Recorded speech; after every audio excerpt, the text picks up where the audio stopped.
요한복음 17장 1절부터 3절까지 말씀만 보겠습니다. 한 목소리로 다 같이 읽겠습니다. 예수께서 이 말씀을 하시고 눈을 들어 하늘을 우러러 이르시되 아버지여 때가 이르렀사오니 아들을 영화롭게 하사 아들로 아버지를 영화롭게 하게 하옵소서. 아버지께서 아들에게 주신 모든 사람에게 영생을 주게 하시려고 만민을 다스리는 권세를 아들에게 주셨음이로소이다. 영생은 곧 유일하신 참 하나님과 그가 보내신 자 예수 그리스도를 아는 것이니이다. 아멘. 요한복음 17장 전체는 예수님의 그 기도가 나옵니다. 이 기도 직후에 18장에서 예수님이 이제 잡히시는 장면이 나옵니다. 예수님께서 잡히시기 전에 마지막으로 하시는 그런 기도입니다. 이 기도에서 가장 인상적인 것은 예수님께서 하나님을 시종일관 아버지라고 부르신다는 것입니다. 그리고 자신을 아들이라고 부르십니다. 제가 세어 보니까 이 17장에만 하나님이 아버지라고 부르시는 이 단어가 대략 한 39번 정도가 나옵니다. 17장 전체가 26절이 되니까 평균 한 절에 1.5번 정도 부른 것입니다. 그러니까 하나님을 아버지라고 굉장히 많이 불렀습니다. 이 자체가 우리에게 참 깊은 의미를 줍니다. 그것은 하나님과 예수님의 관계가 아주 친밀한 그 관계라는 것입니다. 그래서 예수님께서 우리 하나님을 부르실 때 아버지, 아빠, 아버지라고 아주 다정하게 친밀하게 부르시는 것이죠.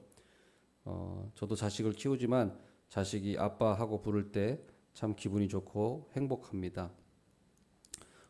만약에 제가 혼자 산다면은 저를 누가 불러줄 사람도 없고 또 제가 누구를 불러줄 사람도 없다면 얼마나 쓸쓸하겠습니까? 아무리 맛있는 음식을 먹는다고 해도 그것이 아무런 맛이 없을 것입니다. 예수님께서도 우리에게 하나님을 아버지라고 부르라고 가르쳐 주셨습니다. 우리가 기도를 뭐 어떤 걸 해야 되느냐 이런 것도 물론 중요하지만은 우리가 일단은 먼저 내가 기도하는 대상이 바로 나의 아버지시다라는 걸 아는 것이 더 중요합니다.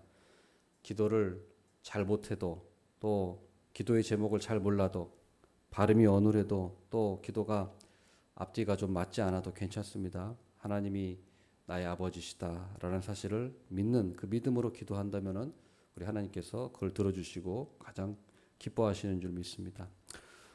우리는 예수님을 하나님을 아버지라고 부르는 것이 얼마나 크고 귀한 것인지 우리는 그걸 알아야 합니다. 세상 어느 종교도 자기가 숭배하는 신을 아버지라고 부르는 종교는 없습니다. 심지어 유대교조차 우리 기독교 저는 유대교에서도 하나님을 아버지라고 부르는 건 참 꺼려했어요. 그래서 하나님을 아버지라고 부르는 것은 신성 모독으로 여겼습니다. 예수님께서도 하나님을 아버지라고 불러서 그 신성 모독죄로 십자가에 죽으신 거 아니겠습니까? 그리고 지금도 우리 이슬람교는 유대교보다 더 엄격합니다. 이슬람교는 알라를 아버지라고 절대 못 부릅니다. 아버지라고 불렀다가는 엄격한 그 형벌에 처하게 되고 신성 모독에 처하게 됩니다. 그래서 예수님께서 하나님을 아버지라고 불러라 우리에게 또 가르쳐 주시지 않으셨습니까? 이것은 정말 다른 종교에는 없는 놀라운 일입니다. 그래서 우리 예수님께서는 하나님을 아버지라고 직접 부르셨고 또 우리에게 아버지라고 부르라고 가르쳐 주셨고 또 우리가 하나님을 아버지라고 부를 수 있도록 해주시기 위해서 죽으신 거예요. 그러니까 우리가 하나님을 아버지라고 부르는 것을 위해서 예수님은 그렇게 모든 희생을 하신 것입니다.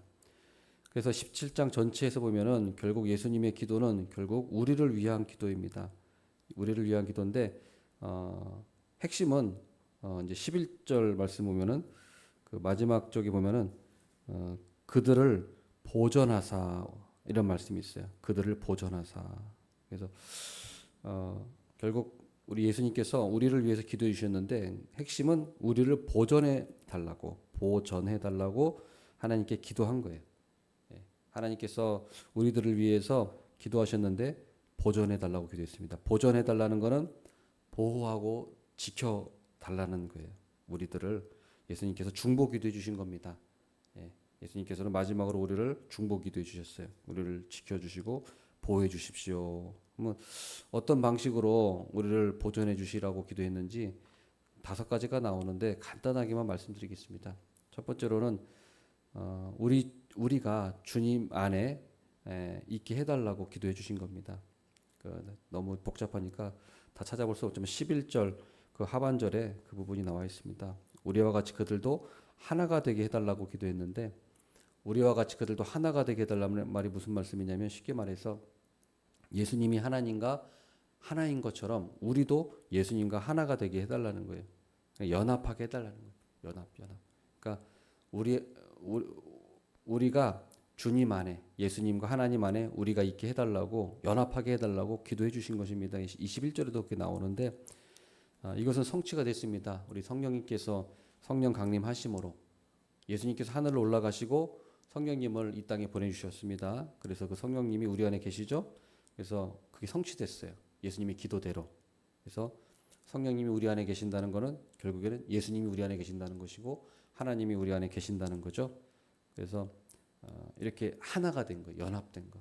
그래서 그 누구도 우리와 하나님과 우리 사이, 예수님과 우리 사이, 성령님과 우리 사이를 떼어놓을 자가 없다고 분명히 말씀하셨어요. 우리를 누구도 절대로 우리 주님으로부터 떼어놓을 자가 없다. 우리는 주님 안에 있고 딱 우리는 그 안에 있다. 하나님 우리 안에 계시고 우리는 하나님 안에 있고 놀라운 이 연합의 관계 이것을 예수님께서 기도해 주셨는데 그것이 이루어졌습니다. 그다음 두 번째로는 어떤 걸 기도했냐면 우리의 구원을 보장해 주시도록 기도해 주셨습니다. 우리 구원을 보장해 주시도록 12절 말씀에 이렇게 나와 있는데 보면은 거기 보면은 예수님께서 뭐라고 말씀하셨냐면은 우리를 보존하고 지키셨는데 그 중에 하나도 멸망하는 자가 없고 다만 멸망의 자식만 멸망했다. 이는 성경을 응하게 하려 함이니이다. 이렇게 말씀하셨어요.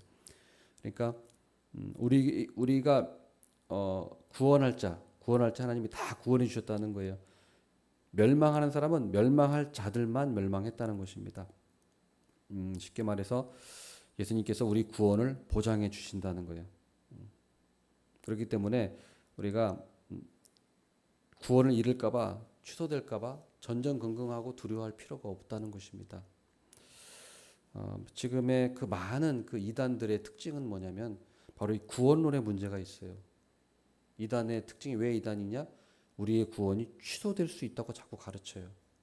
그래서 우리를 불안하게 하고 두렵게 하고 네 헌금 많이 하면 구원 안 잃어버릴 거야. 네가 헌신하면 구원 안 잃어버릴 거야. 이렇게 해서 자꾸 미혹하게 되는데 그것이 아니죠.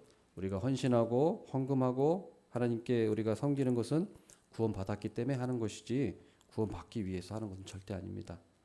그런데 이단들은 자꾸 이런 잘못된 이단들이 이 세상에 너무 많아요. 너무 많아요.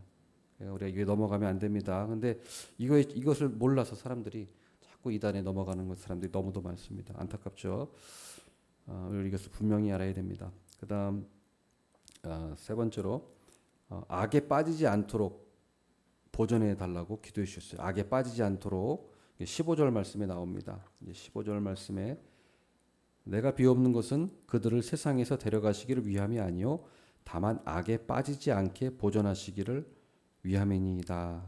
예수님께서 기도하신 것은 우리 사랑하는 성도들이 자녀들이 악에 빠지지 않도록 보존해 주시기를 기도했어요. 그래서 우리가 악에 빠지지 않는 것입니다. 하나님 믿는 사람들은 물론 순간순간 조금씩 악을 할 때도 있고 범죄할 때도 있지만 절대로 우리가 악에 빠지지는 않아요. 허우적거리지는 않습니다. 거기서 이게 잘못됐구나 하고 반드시 돌아 나오게 돼 있습니다. 반드시 바른 길로 가게 돼 있어요.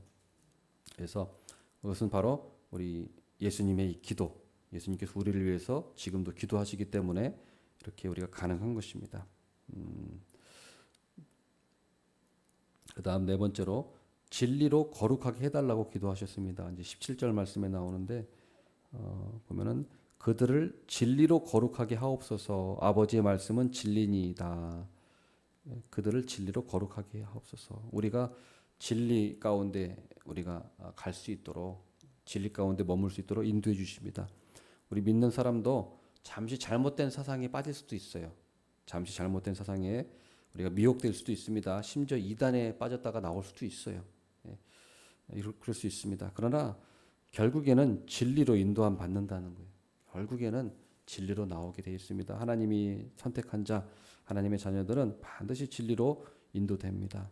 그래서 우리는 예수님께서도 말씀하셨듯이 양은 목자의 음성을 알아듣는다. 양은 목자의 음성을 알아듣는다고 말씀했습니다. 그래서 반드시 진리 가운데로 나오게 돼 있어요. 그래서 예수님은 너희가 내 말에 진리 가운데 거하면 참으로 내 제자가 되고라고 말씀하셨어요. 그래서 우리 예수 믿는 사람들은 반드시 진리 안에 거하게 돼 있습니다. 그래서 진리 안에 거해야 돼요.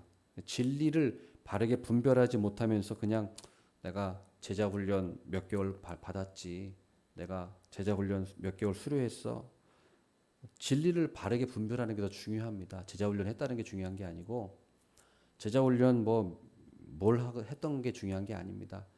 제자 훈련 아무리 많이 해도 기본적인 진리조차 바르게 분별하지 못하는 사람들이 너무도 많아요.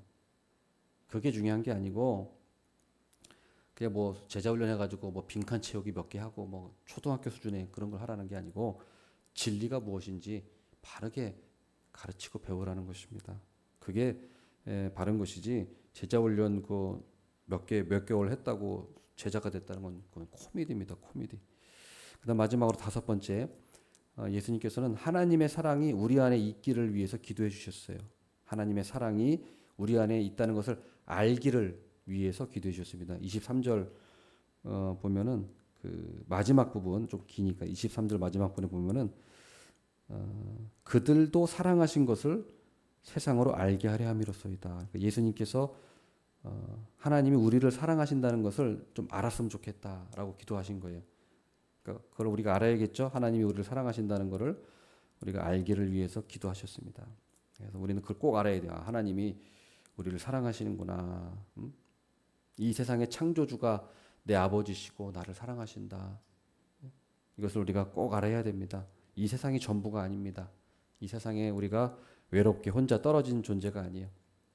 이 세상을 만드시고 설계하시고 지금도 다스리시는 이 왕이 만왕의 왕이 우리 아버지시고 나를 가장 사랑하신다. 이 사랑을 우리가 알아야 됩니다. 성경은 바로 그것을 우리에게 가르쳐주고 증거하는 것입니다. 말씀을 맺겠습니다. 예수님께서는 지금도 우리를 위해 중보기도 해주고 계십니다. 우리를 위한 유일한 중보자 우리 예수 그리스도 그분의 기도가 있기 때문에 우리가 지금 신앙생활을 할 수 있는 겁니다. 우리가 믿음을 잃지 않고 우리가 또 잘못된 길로 혹시 갈지라도 우리가 바른 길로 돌아올 수 있는 이유도 우리 주님이 끊임없이 우리를 위해서 한순간도 우리를 위해서 기도하지 않는 시간이 없으시다는 것을 우리가 꼭 알아야겠습니다. 그러므로 우리 하나님을 아버지라고 부르시면서 친밀한 관계로서 우리 기도하면 좋겠습니다. 예수님의 기도를 본으로 삼아서 우리가 아버지께 예수님처럼 친밀하게 기도하는 우리 모두가 되기를 축원합니다. 기도하겠습니다. 하나님 아버지, 오늘 이 아침에 저희들에게 이 말씀을 통해서 예수님의 이 기도를 저희들에게 참 보여주셨습니다. 놀라운 기도입니다. 하나님을 아버지라고 부르시면서 그렇게 친밀하게 하나님을 대하셨던 예수님의 모습을 통해서 저희들도 참 본받기를 원합니다. 우리 하나님을 멀리 계신 분, 하나님을 그저 나와 상관없는 분으로 여기지 말고 나의 아버지시요 이 만왕의 왕이신 분이 나를 가장 사랑하시는 아버지시라는 사실을 꼭 우리는 기억하면서 하나님께 친밀하게 기도의 시간을 갖게 하여 주시옵소서. 예수님의 이름으로 기도드립니다. 아멘.